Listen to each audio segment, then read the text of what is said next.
Hello David, morning. Morning, sir. Can you just tell us about your favourite book that you've been reading? My favourite book? Well, it goes back 5 years and it's a great book and everybody should have one on their bookshelf.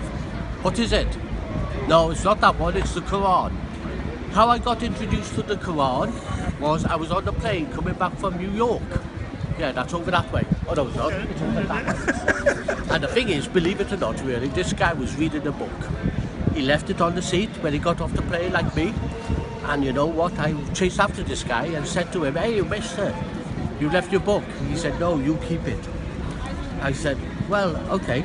So I kept it, and then I was waiting in the airport lounge in Heathrow. And what happened? I started to cry when I read the Quran. So I put the book down. I was happy, I was still the same.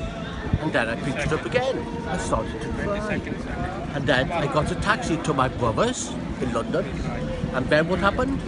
I told him about the Quran, that had made me cry. And do you know what? Just a moment.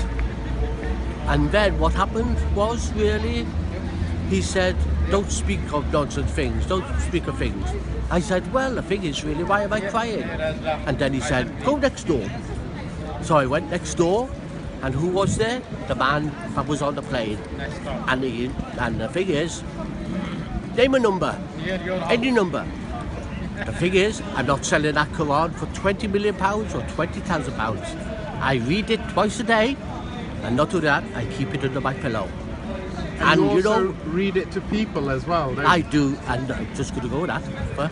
And not only that, as an activity coordinator working with people with dementia, I read it to them.